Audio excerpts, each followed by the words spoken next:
Welcome back to the channel. बेटा हम अपनी रिवीजन को कंटिन्यू करते हुए आज जो चैप्टर करेंगे वो है डेथ ऑफ पार्टनर। बेटा ये चैप्टर करना उतना ही इंपॉर्टेंट है जितना हम एडमिशन ऑफ पार्टनर करते हैं, क्योंकि एडमिशन ऑफ पार्टनर के साथ तो हमें चॉइस मिलती है, इसके साथ कोई चॉइस भी नहीं है और 6 मार्क्स की इसकी वेटेज है और बिल्कुल सिंपल सा चैप्टर है। अगर आप समझ जाओगे तो आपको 6 मार्क्स स्कोर करने डिफिकल्ट नहीं है। तो हम स्टार्ट करते हैं बेटा डेथ ऑफ द पार्टनर। तो हाँ जी बेटा स्टार्ट करते हैं death of the partner. First जो है इंट्रोडक्शन कर लेते हैं इसकी, थोड़ी सी है क्या। देखो सबको पता है कि डेथ क्या है, ठीक है। हमारे हाथ में ना जीना है ना मरना है, तो डेथ है वो अनसर्टेन है। सपोज करो ABC 3 पार्टनर्स हैं, तीनों मिलके काम कर रहे थे, 3:2:1 में प्रॉफिट को डिस्ट्रीब्यूट कर रहे थे, ठीक है।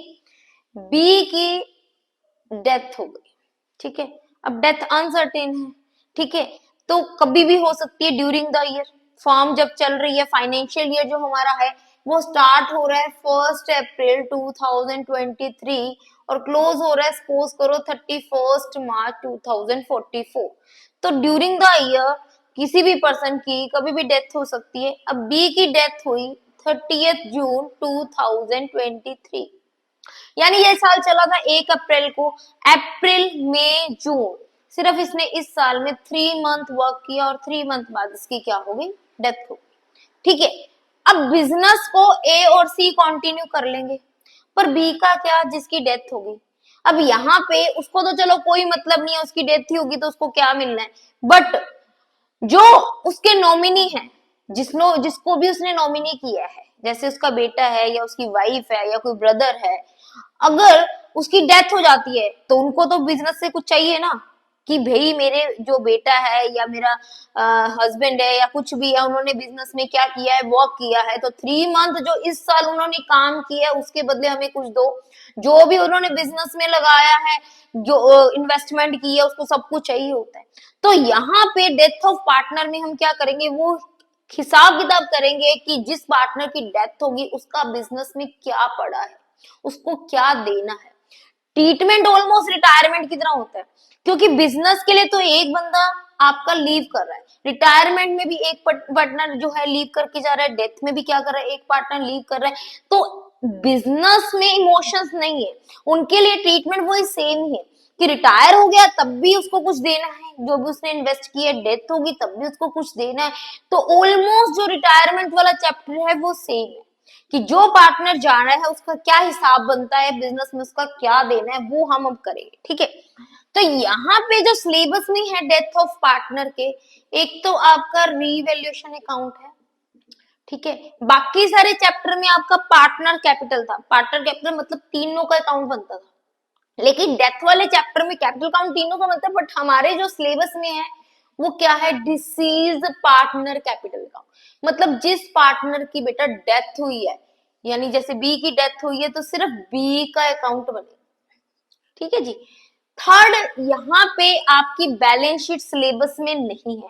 थर्ड, आपसे ज्यादा क्या पूछा जाता है, तो जिस पार्टनर की डेथ हुई है उसका जो भी नॉमिनी है उसको एग्जीक्यूटर बोलते हैं, उसको बोलते हैं डिसीज पार्टनर एग्जीक्यूटर अकाउंट। बस ये 3 अकाउंट आपके सिलेबस में है और इससे रिलेटेड जनरल एंट्री सिलेबस में है और कुछ नहीं है। बड़े इजी वे से करेंगे, आपको समझ आ जाएगा, ऐसा कोई डिफिकल्ट नहीं है। रीवैल्यूएशन अकाउंट से हम सब फैमिलियर है कि रीवैल्यूएशन अकाउंट में क्या होता है, वही negative and positive, assets increase और लायबिलिटी डिक्रीज तो क्रेडिट साइड आ गया, एसेट डिक्रीज और लायबिलिटी इंक्रीज हो गया तो डेबिट साइड, वो सेम बनना है रीवैल्यूएशन अकाउंट में, कोई जो। पार्टनर कैपिटल भी आपको ऑलमोस्ट सेम है, कुछ भी चेंज नहीं है। मैं आपको जरा सा एक फॉर्मेट बना के दिखाती हूँ, ठीक है। जैसे सपोज करो मैंने अभी एक रफली एग्जांपल लिया, ABC, बी की क्या हो गई बेटा, डेथ हो गई, ठीक है।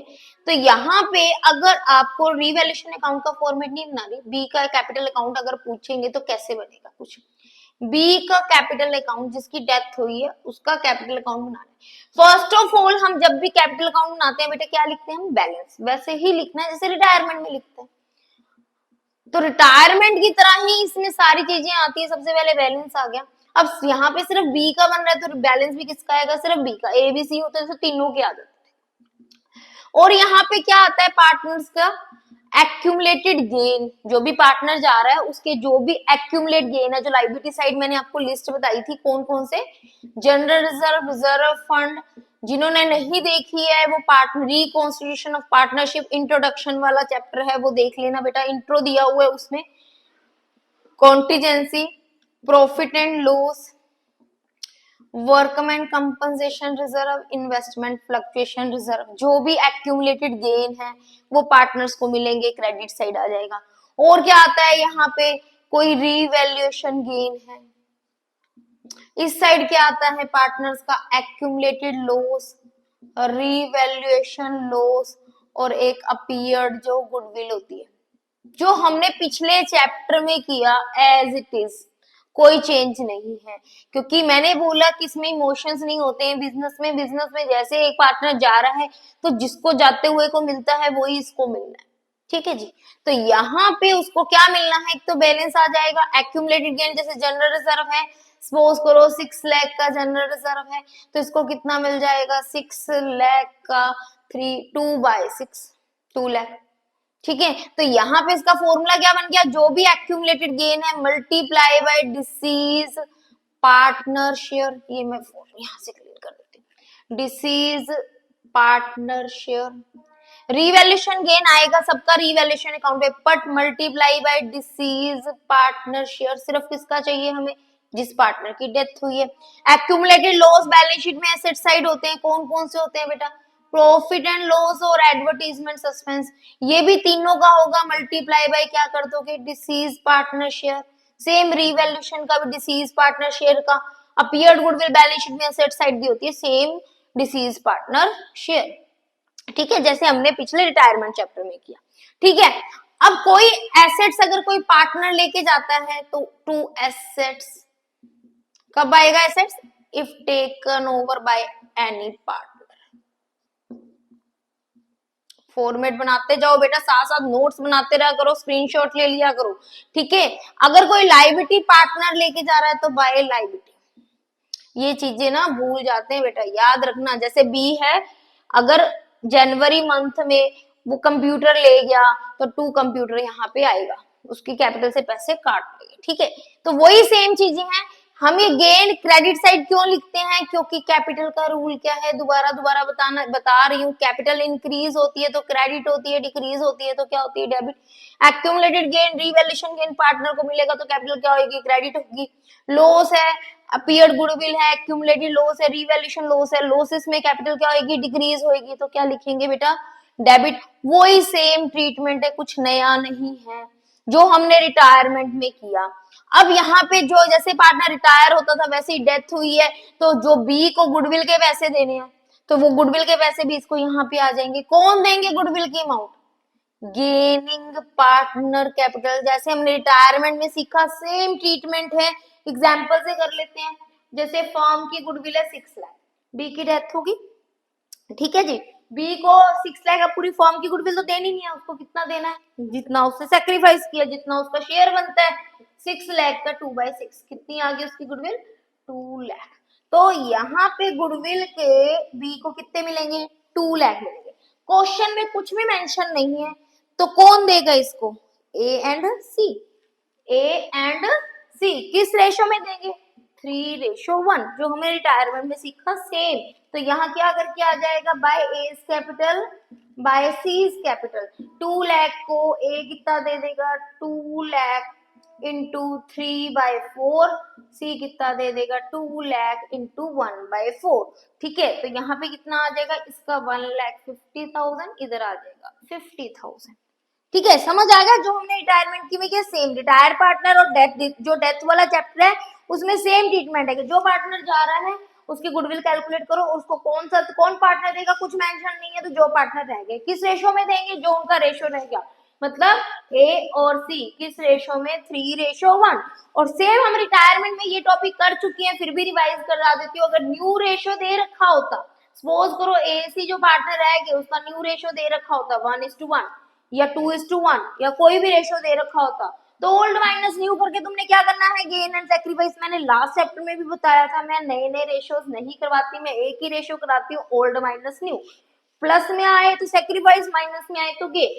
ठीक है, तो हम इस इमेजिन फिगर से भी करके देख लेते हैं कि ए बी सी का ओल्ड रेशियो है 3:1, न्यू रेशियो है 1:1। तो बी को जो गुडविल के बी के गुडविल के 2 लाख बनते हैं वो कौन देगा, ए और सी दोनों देंगे, एक देगा, कौन गेन कर रहा है वो देगा।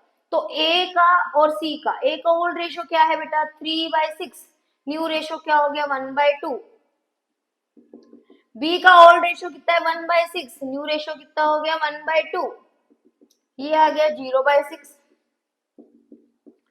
ये आ गया -2/6। तो इट मीन सी गेन कर रहा है ओनली सी, इसको बी जो बी है उसको 2 लाख रुपए ओनली कौन देगा बेटा,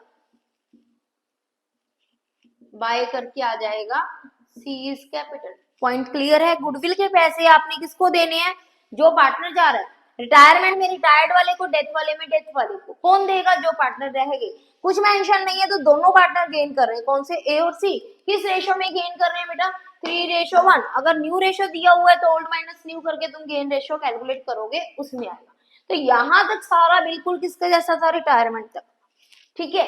अब नया पॉइंट क्या आता है, कुछ भी ऐसा कुछ खास नया है नहीं, इसको पार्टनर्स को आपने एप्रोप्रिएशन भी देनी है। एप्रोप्रिएशन जो फर्स्ट चैप्टर में हमने की थी, कौन कौन सी थी, इंटरेस्ट ऑन कैपिटल, पार्टनर की सैलरी, इसको कोई कमीशन है तो, और एक प्रॉफिट में हिस्सा। और इस साइड आएंगे आपके एक्यूमुलेटेड, जो एक्यूमुलेटेड नहीं सॉरी एप्रोप्रिएशन, कौन सी वाली एप्रोप्रिएशन थी, इंटरेस्ट ऑन ड्रॉइंग। अगर ड्रॉइंग है तो भी आ जाएगी, ठीक है। तो नया क्या है, रिटायरमेंट और फर्स्ट चैप्टर का कॉम्बिनेशन है। जैसे एडमिशन, रिटायरमेंट, डेथ में accumulated gain, accumulated losses same है, गुडविल वही सेम है। तो यहाँ पे डेथ वाले पार्टनर में उसका वो तो आना ही है, साथ में एक एप्रोप्रिएशन भी देनी है इसको। एप्रोप्रिएशन वही फर्स्ट चैप्टर वाली बेटा, लिखते जाओ, इंटरेस्ट ऑन कैपिटल, सैलरी, इधर इंटरेस्ट ऑन ड्रॉइंग, ठीक है। ड्रॉइंग से इंटरेस्ट ऑन ड्रॉइंग आएगी तो ड्रॉइंग्स भी आएगी, ठीक है, प्रॉफिट भी आएगा, ठीक है। अब यहाँ पे जो नया एक पॉइंट आता है बेटा, वो कैलकुलेशन जो आती है वो किसकी आती है बेटा, प्रॉफिट की आती है क्या चीज।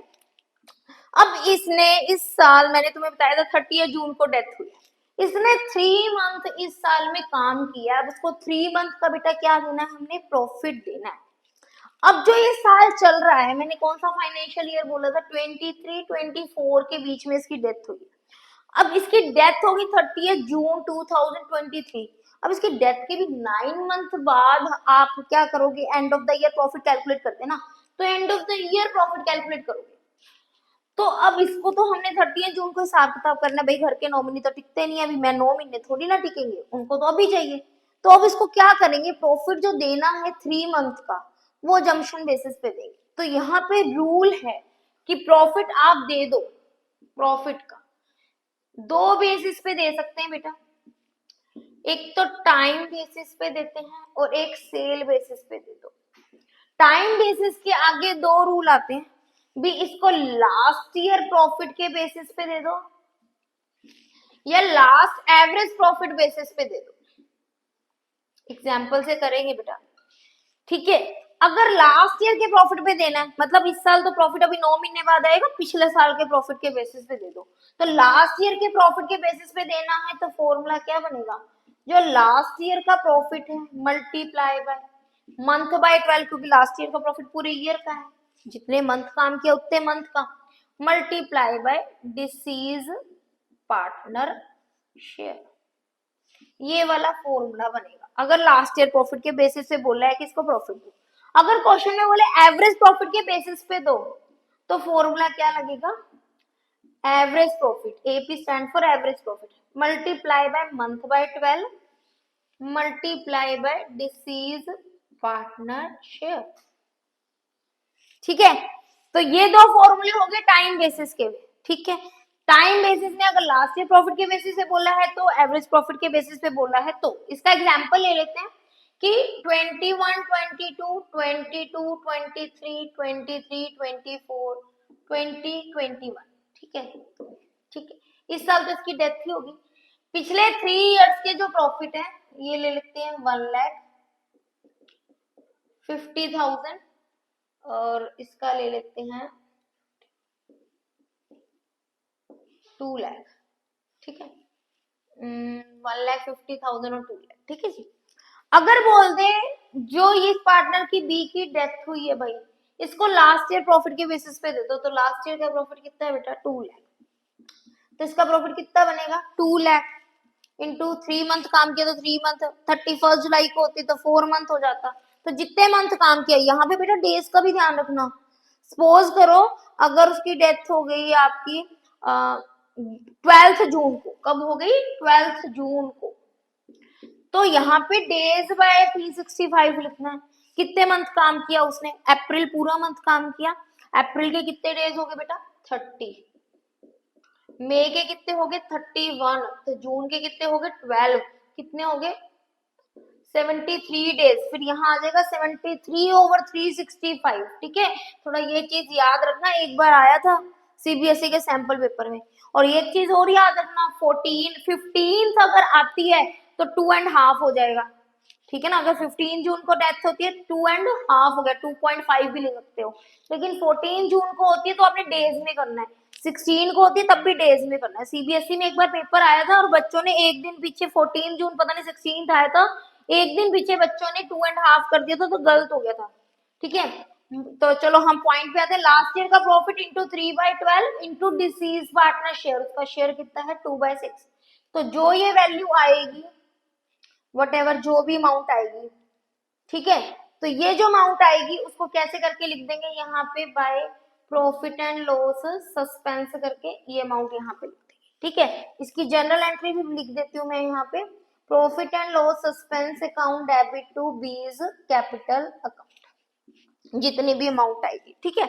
अगर एवरेज प्रॉफिट के बेसिस पे बोले बेटा तो एवरेज प्रॉफिट ले लो। अगर क्वेश्चन में बोला लास्ट 2 ईयर्स के एवरेज प्रॉफिट लेने हैं, तो 1 ईयर ये रहा, 2 ईयर ये रहा, तो 2,50,000 डिवाइड बाय कितना हो गया 2, ये आ गया 1,25,000, तो एवरेज प्रॉफिट कितना हो गया 1,25,000, 3/12 इंटू 2/6, जो भी अमाउंट आएगी वो यहाँ पे हम लिख देंगे, ठीक है। समझ आ गई बात।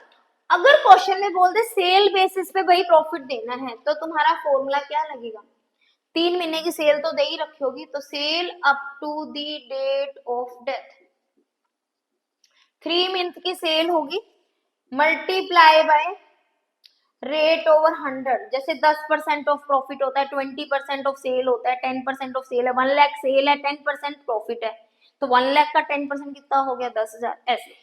Cell up to the date of death मतलब 1 अप्रैल टू 30 जून, 3 मंथ की सेल दे रखी होगी, प्रॉफिट रेट गिवन होगी, वो ऐसे करके प्रॉफिट आ जाएगा, multiply by disease partner share. Screenshot ले लो इसका, क्योंकि ये वाला आपके ये 3 फॉर्मूले बस, लास्ट ईयर प्रॉफिट की बेसिस पे, एवरेज प्रॉफिट के बेसिस पे और सेल बेसिस पे। ज्यादा से ज्यादा अगर ये क्वेश्चन में रेट मिसिंग हो, प्रॉफिट रेट मिसिंग हो, तो इसका फॉर्मूला और लिख लो, जो तुमने प्रॉफिट रेशियो वाला चैप्टर नहीं किया, प्रॉफिट ओवर सेल इनटू 100, वो ही लगाना है, प्रॉफिट ओवर सेल इनटू 100।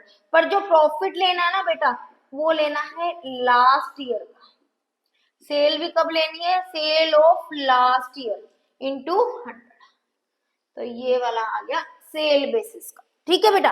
तो ये आपका एक ओवरव्यू हो गया। अब यहाँ पे एक पॉइंट और सुनने वाली बात है बेटा, पहले मैंने ये प्रॉफिट कैलकुलेट कर लूं, आपका कितना आएगा, आई थिंक पॉइंट्स में आएगा,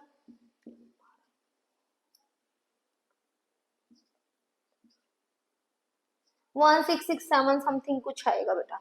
तो यहाँ पे जो ये वाला प्रॉफिट आ रहा है 16667 ऐसे। अब यहाँ एक ट्विस्ट है बेटा, क्या ट्विस्ट है, अगर क्वेश्चन में ओल्ड रेशियो दे रखा है ABC 3:1, ये नहीं, बी की डेथ होगी बस, कुछ बता नहीं रखा, न्यू रेशियो नहीं दे रखा, गेन रेशियो नहीं दे रखा, तो यहाँ पे प्रॉफिट एंड लॉस सस्पेंस करके 1667 आ जाएगा, ठीक। मतलब बी को पैसे मिलेंगे, पर यहाँ पे हेडिंग क्या आएगी, profit and loss suspense account. But अगर क्वेश्चन में बेटा न्यू रेशियो गिवन होता, जैसे ए और सी का 1:1 गिवन है, तब यहाँ पे जो गेन रेशो आएगा, तो यहाँ पे प्रॉफिट एंड लॉस सस्पेंस से नहीं आएगा बेटा, यहाँ क्या आएगा, गेनिंग पार्टनर कैपिटल अकाउंट आएगा। ये शॉर्ट में आ सकता है कि जिसकी डेथ होगी उसको प्रॉफिट के मिलने तो इतने ही है, पर उसको देगा कौन, जिस पार्टनर ने गेन किया है। तो अगर इस क्वेश्चन में अगर न्यू रेशो किया होता तो गेन कौन कर रहा था, सी, तो यहाँ प्रॉफिट एंड लॉस सस्पेंस ना के क्या आता, सी इज कैपिटल अकाउंट। बट ये करना कब है, जब न्यू रेशो दिया हो तब, वैसे नहीं करना। अगर क्वेश्चन में न्यू रेशो नहीं दी हुई, ओल्ड दी हुई है, तो पी एंड एल सस्पेंस ही आएगा। ठीक है, अगर न्यू रेशो दी हुई है तो इसका ट्रीटमेंट गुडविल की तरह करना है, मतलब उसको पैसे उतने ही मिलेंगे बट उसको देगा कौन, जो पार्टनर गेन कर रहे हैं। ठीक है, गुडविल वाले केस में से कंफ्यूज मत हो जाना, क्योंकि गुडविल में हमेशा गेनिंग पार्टनर ही देंगे। गुडविल में ऐसा कुछ नहीं है कि भाई गुडविल लिख देंगे, नहीं, गुडविल में हमेशा गेनिंग पार्टनर ही देंगे। न्यू रेशो नहीं दिया हुआ तो ए और सी, किस रेशो में, 3:1। न्यू रेशो दिया हुआ है तो ओल्ड माइनस न्यू करके जो गेन रेशो आएगा उस गेन रेशो में जो गेन कर रहे हैं पार्टनर वो देंगे। ये सिर्फ प्रॉफिट के लिए अप्लाई हो रहा है कि अगर प्रॉफिट में न्यू रेशो नहीं दिया हुआ तो क्या लिखना है, लिखना है तो इसको लिख लो, if new ratio is not given, तो यहां क्या एंट्री होगी, profit and loss suspense account debit to B's, हम बी का एग्जांपल लेके कर रहे हैं तो बी लिख रहे हैं, बीज कैपिटल। ठीक है, if new ratio is given तो क्या एंट्री होगी, बी कैपिटल क्रेडिट ही होगा, जितना प्रॉफिट मिलना है वही 1667, पर यहाँ क्या आ जाएगा, गेनिंग पार्टनर कैपिटल अकाउंट, मतलब जो फिर इसको डिस्ट्रीब्यूट भी किसमें करना है, गेन रेशो। जैसे इस क्वेश्चन में जो मैंने इमेजिन करके बनाया उसमें सिर्फ सी गेन कर रहा है तो यहाँ क्या आएगा, सीज कैपिटल अकाउंट डेबिट 1667। अगर ए और सी दोनों गेन कर रहे होते मतलब यहाँ ए का 0/6 की बजाय कोई गेन रेशो आया होता तो एज कैपिटल सीज कैपिटल करके 167 को गेन रेशो में डिस्ट्रीब्यूट कर लेते। तो इसको स्क्रीनशॉट ले लो, ठीक है, कोई डाउट हो तो पूछ लेना।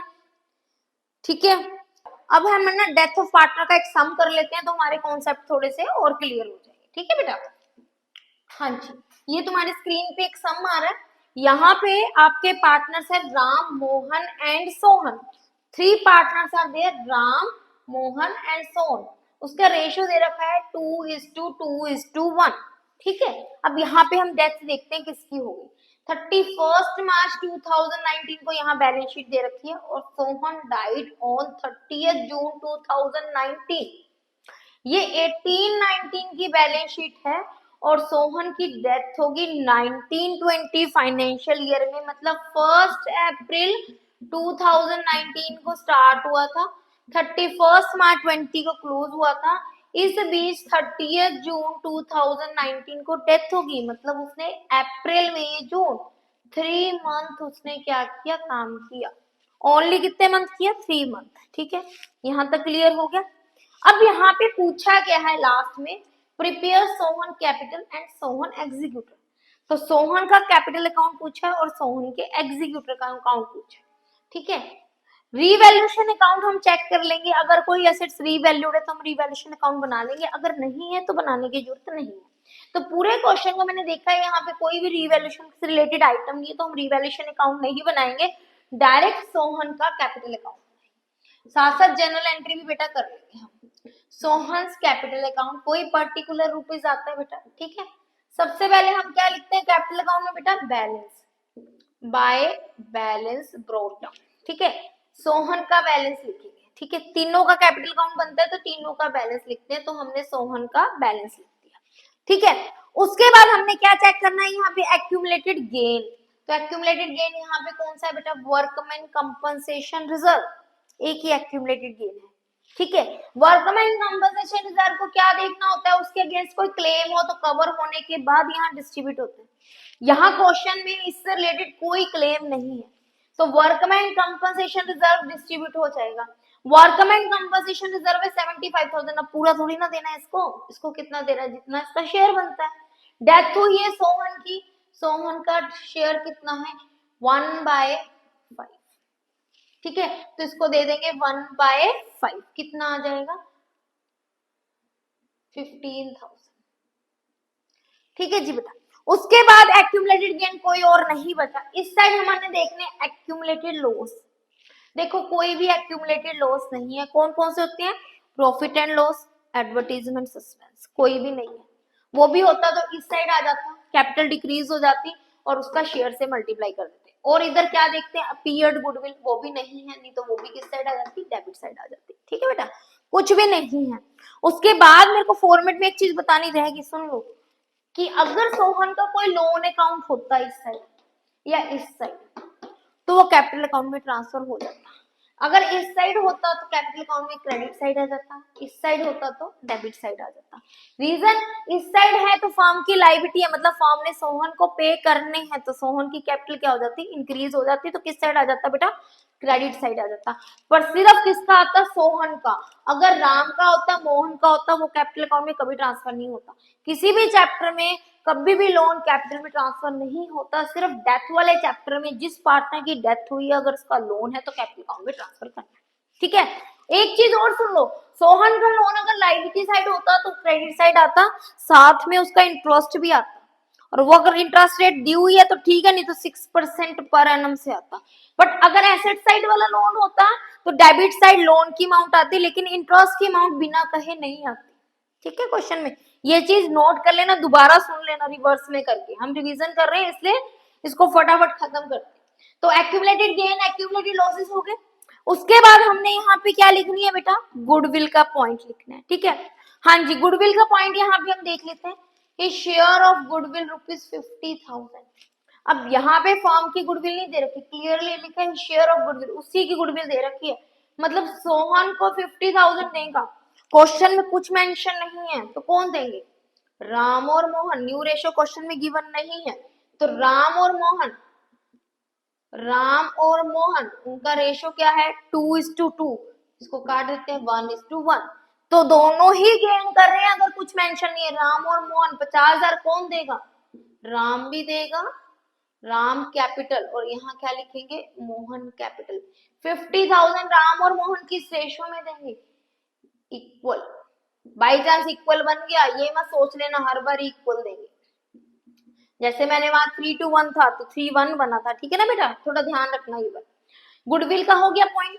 ठीक है, उसके बाद हमने एप्रोप्रिएशंस देनी है।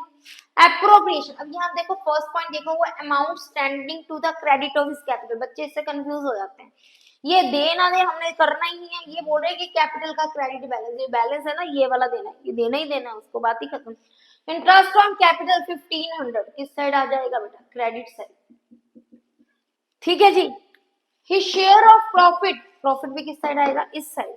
his share of profit from the closing of last financial year till the date of death which was estimated ₹7,500, यहाँ पे his share of profit direct उसका प्रॉफिट दिया वो है 7,500, तो इसको प्रॉफिट कितना मिलेगा 7,500। तो क्वेश्चन में अगर न्यू रेशो ना दे रखा हो तो क्या टर्म आएगी, by profit and loss suspense करके। इस क्वेश्चन में न्यू रेशो नहीं है, अगर न्यू रेशो होती तो यहाँ पे क्या होता, बाय गेनिंग पार्टनर्स कैपिटल। 7,500 किस रेशो में करते हैं हम, गेन रेशो में करते हैं। यहाँ तक पॉइंट समझ आ गया, कोई ड्राइंग नहीं है, कोई इंटरेस्ट ऑन ड्राइंग नहीं है, अगर होता तो इस साइड आ जाता। ठीक है, मैंने ये सिंपल सा सम इसलिए लिया है क्योंकि मेरे को एग्जीक्यूटिव अकाउंट सिखाना था, रिवीजन का पॉइंट है, प्रॉफिट एंड लॉस के बाकी सारे पॉइंट मैं तुम्हें अभी जो इंट्रोडक्शन है उसमें दे चुके।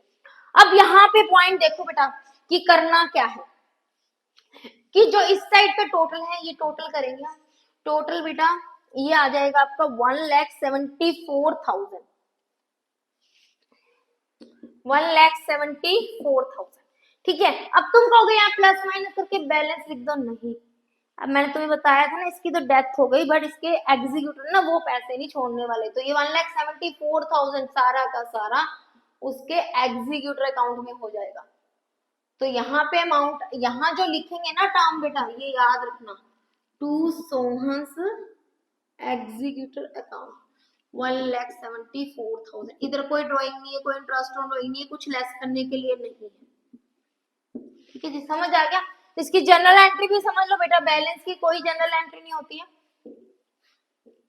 इस साइड के लिए सारा सोहन कैपिटल क्या हो रहा है, क्रेडिट, क्योंकि उसको गेन और वगैरह सब कुछ मिल रहा है।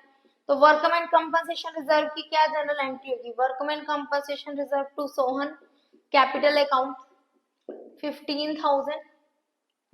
गुडविल की क्या एंट्री होगी, Ram capital account debit, Mohan capital account debit to Sohan capital. Sohan को टोटल 50,000 मिल रहे थे, 25,000 इसने दिए, 25,000 इसने दिए। ठीक है, इंटरेस्ट ऑन कैपिटल की क्या आएगी, interest on capital to Sohan capital profit and loss की क्या होगी, profit and loss suspense account debit to Sohan capital. Last इसकी क्या एंट्री होगी, इसमें सोहन कैपिटल क्या होगा, डेबिट, क्योंकि उसकी कैपिटल क्या होगी, डिक्रीज होगी। तो Sohan capital account debit to, थोड़ा सा ना बेटा मैं इसमें ट्रिक से करवा रही हूँ सम, क्योंकि वन शॉट में हमने सारा कवर करना है। भी जिन्होंने अभी तक भी कोई चैप्टर नहीं समझा है तो उनको भी समझ आ जाए, ठीक है। Sohan capital to Sohan executive, ठीक है, ये कैपिटल अकाउंट हो गया, उससे रिलेटेड जनरल एंट्रीज होगी।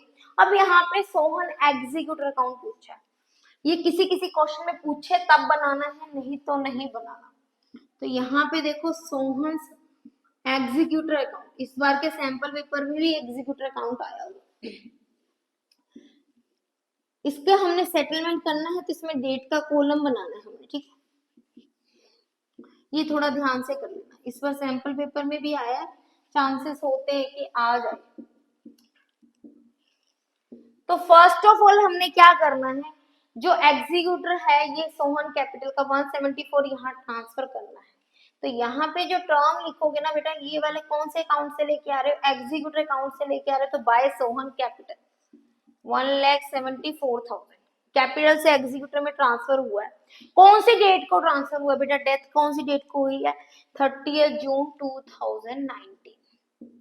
यहां तक तो चलो हो गया।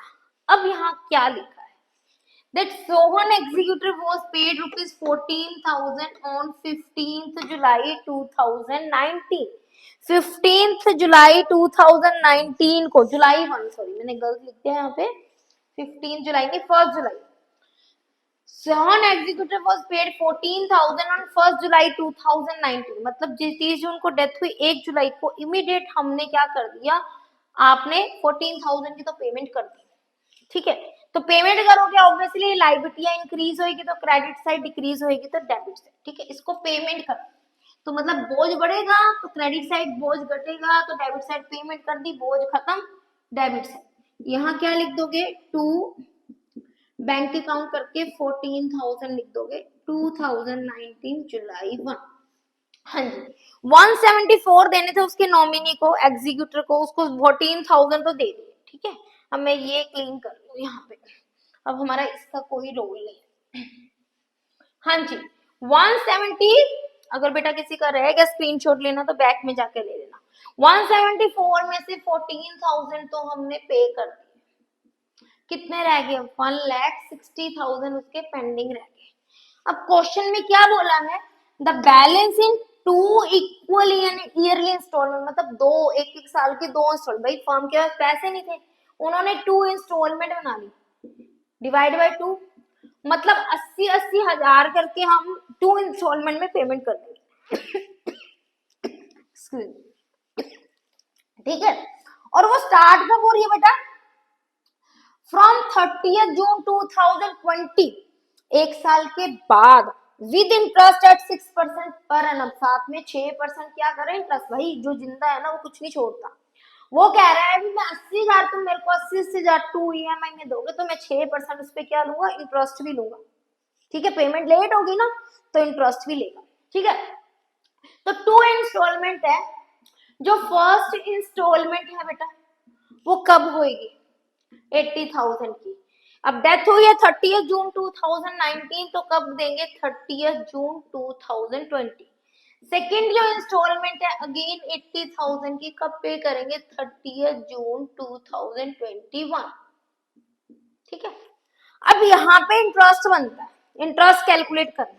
इंटरेस्ट कैसे कैलकुलेट करोगे, 6% हमने इंटरेस्ट दे, अब 6% इंटरेस्ट कैसे करोगे, इंटरेस्ट हमेशा 2 डेट्स को लगता है, क्लोजिंग डेट और payment date, whichever is earlier, जो भी पहले आ जाए। हाँ जी, अब 19-20 चल रहा है फाइनेंशियल ईयर, अब पेमेंट की डेट कब आएगी, 20-21 में। ये कौन सी डेट 20-21 में है और ये 21-22 में, मतलब 19-20 करंट ईयर 19-20 चल रहा है और ये पेमेंट की डेट है वो कब चलेगी, नेक्स्ट ईयर में चलेगी। तो ये साल तो भाई क्लोज हो जाएगा, कब हो जाएगा, 2020 मार्च 31 को क्लोज हो जाएगा। क्लोज होगा तो यहाँ पे हम क्या करेंगे, इंटरेस्ट लगा देंगे, ठीक है। इंटरेस्ट कितनी अमाउंट पे लगेगा 174 में, तो 14 तो ऑलरेडी पे कर चुके हैं ना, कितनी अमाउंट पे लगेगा जितनी पेंडिंग रह गई 1,60,000 का 6%।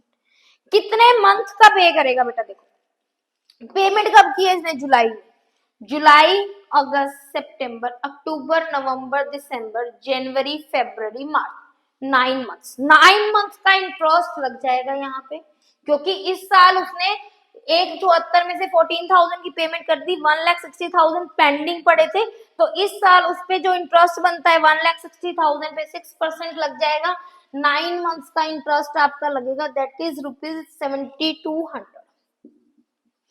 ठीक है, मतलब आपने पेमेंट नहीं की, 160 की पेंडिंग पड़ी है फर्स्ट ईयर, तो फर्स्ट ईयर 160 पे इंटरेस्ट लग गया, हमारा 7200 का बोझ बढ़ गया।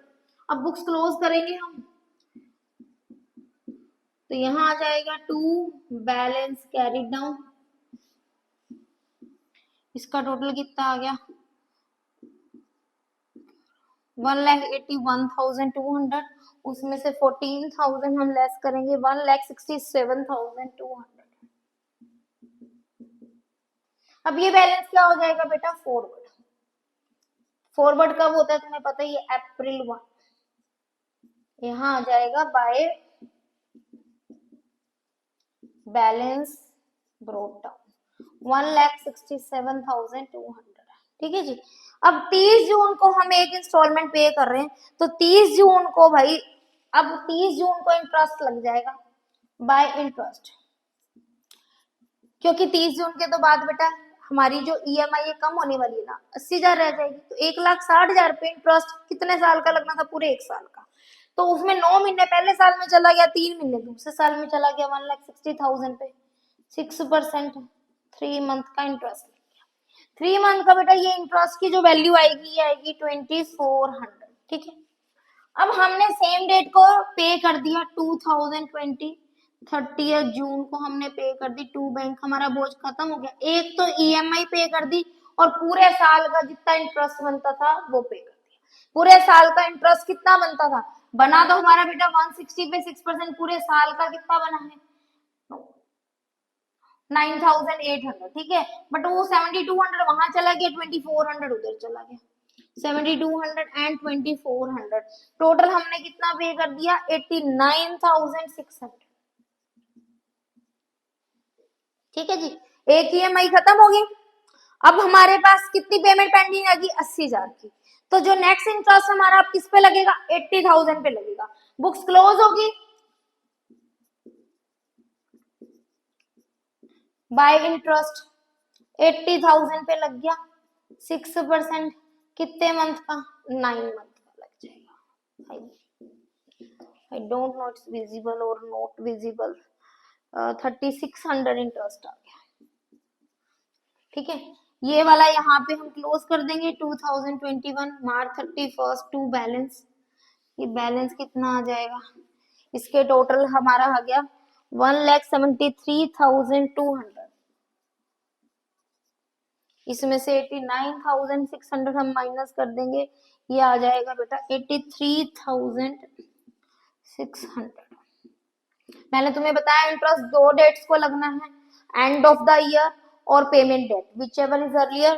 First year end of the year पहले था, उस पे लग गया, सेकेंड ईयर आपकी पेमेंट की डेट आ गई तो उस पे भी लग गया, फिर एंड ऑफ द ईयर आ गया फिर उस पे लग गया। ठीक है, थर्ड ईयर हमारी कौन सी डेट आएगी, पेमेंट की डेट आएगी, तो पहले उस पे लगेगा। ठीक है जी, तो 2021 अप्रैल 1 यहाँ आ गया बाय बैलेंस ब्रोट डाउन 83,600, और जो आपकी जून 30 है उस डेट को इंटरेस्ट लग जाएगा। इंटरेस्ट किस पे लगेगा, जो पेंडिंग अमाउंट है 80,000, 6%, 3 मंथ्स का, दैट इज ₹1,200। सेम डेट को हम पेमेंट कर देंगे जून 30 को टू बैंक करके, 80,000 की 1 ईएमआई प्लस 3,600 जो 80,000 पे इंटरेस्ट है 1,200, इसका टोटल आ गया बेटा 84,800, और ये आपका सम हो गया खत्म। तो इंटरेस्ट देखो बेटा आपका 2 डेट्स को लगा है, फर्स्ट ईयर किस पे लगा, and of the year, second year पहले पेमेंट की डेट आई फिर एंड ऑफ द ईयर, तो 2 डेट्स को लगा। एक तो पेमेंट डेट को, एक and of the year. Third year सिर्फ पेमेंट की डेट है, इस साल क्लोज ही नहीं हुआ, तुम्हारा बोझ खत्म हो गया। तो आपने इंटरेस्ट किस पे लगाना है, क्लोजिंग डेट और payment date whichever is earlier. First year आपकी पेमेंट डेट पेंडिंग नहीं थी, सिर्फ क्लोजिंग डेट थी, तो क्लोजिंग डेट पे इंटरेस्ट लगा। सेकेंड ईयर पहले पेमेंट की डेट आई तो पेमेंट की डेट पे लगा, फिर क्लोजिंग डेट को लगा। थर्ड ईयर सिर्फ आपकी पेमेंट की डेट आई तो उस पे लगा। ठीक है, जब भी लायबिलिटी इंक्रीज होगी, क्रेडिट होगा, डिक्रीज होगी, डेबिट होगी, मतलब जब इंटरेस्ट ड्यू होगा बोझ बढ़ जाएगा, क्रेडिट होगा। जब भी आप पेमेंट कर दोगे बोझ खत्म, उसको क्या कर देंगे हम, डेबिट। ठीक है, तो इससे बाहर तुम्हारा क्वेश्चन नहीं आने वाला, तो आप इसको करो अच्छे से। अगर कोई डाउट है तो पूछो, और बेटा सब्सक्राइब जरूर किया करो और लाइक किया करो अगर आपको पसंद आती है video, please. Thank you so much.